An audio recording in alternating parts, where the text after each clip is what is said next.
In this video, we're going to go back in time to Chapter 9. Not that far back in time, just a week. In Chapter 9, we saw a lot about the string class and got really deep into some of the methods that you can use for the string class that we've been using all semester, and then some new methods that we hadn't used before. So what I'm going to do right now is take what we know about the string class currently and make it into a UML diagram so you can see that relationship kind of going the opposite way from the previous videos. What I've listed here are some of the properties and methods that we know about from Chapter 9, so I just went back through Chapter 9 to remind myself which ones.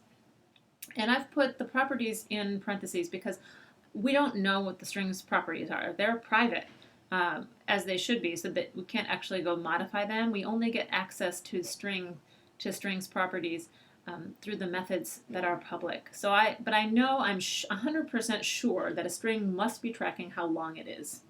And so I know that somewhere inside the string class in the Java language, there is something that might be called length that is keeping track of the string's current length. And so I've just decided to call it length here, just so that for the purposes of having an attribute section in my UML. Okay, here we go. In order to do this, I am calling upon a favorite program of mine called UMLlet, which is free. It's one of very many free UML generation tools, and I just like it because of the ease of use. So here it is. So I've started us off with a string class diagram, and I'm going to put in my fake property that I know must exist, and it's length, and it's an int. That's the end of my properties. So I'm going to draw a line and start the methods. Again, I don't know if it's named length, but it's got to be in there somewhere. We can't see it because it's private. We're outside the string class. We have no idea. We just have to guess. Okay, methods. Char@. So char@, as we learned from Chapter 9, you give it a number. It gives you back the character at that location in the string. So in UML, this would look like public char@. You give it a number, so an index, which is an int, and it gives you back a character, a char. So that's what that would look like up here in UML. Moving along, we have compare to. Compare to takes another string and gives you back positive number, negative number, or 0, depending on how they are compared to each other lexicographically, that is letter by letter. So this would be a compare to. It takes another string, other, say. Also, other is sometimes called RHS, which stands for right-hand side, depending on the language. I feel like I used RHS a lot when I was in C++ land. Okay, this gives you back an int. Positive, negative, or 0. Equals, similar, but I think equals returns a Boolean. I'll check in a second. Can't remember off the top of my head. I'm pretty sure it's Boolean, though. This also takes another string, and pretty sure it returns a Boolean. Let's just find out for a minute.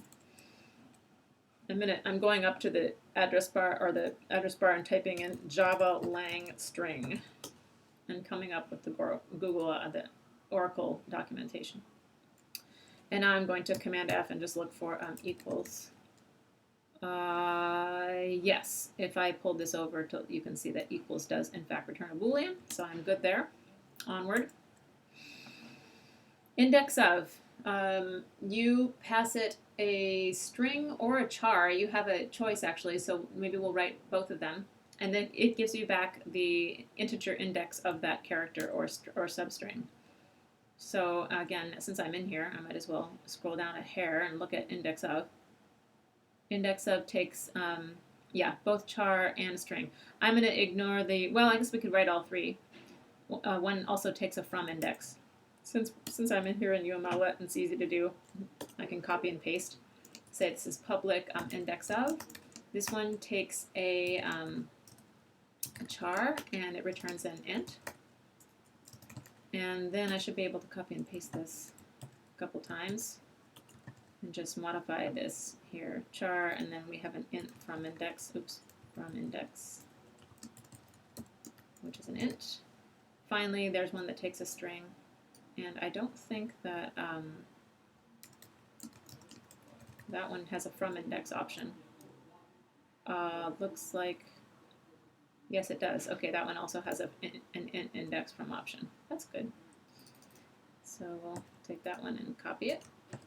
So these are all the different flavors of index of that exist in string. Okay.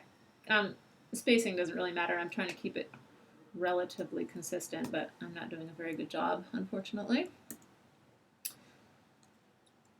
Okay, length. Length doesn't take any parameters. It just returns to you how long the string is. Also public. All of these are public. And finally, substring will take, usually it takes a start index and an end index, I think, and then returns to you a string. Does it take a start index and a number of characters? No, 2 indices. Okay, so substring takes, there's 2 flavors. Either it goes from the beginning, or it goes from wherever you specify up to the end of the string, or it goes from 2 indices. So I'll write 2 versions here. Returns to you a string. Substring, this would be begin index, int, and this one was actually it. That's it for that one. Gives you back a string. This one takes 2, and also gives you back a string. So what we're left with is this over here, which UML diagram, just a UML, just a diagrammatic representation of the code in a string. We don't know what the property is. I'm just guessing. It's private. We can't see it. These are all the ones that we do have access to, marked plus because they're public.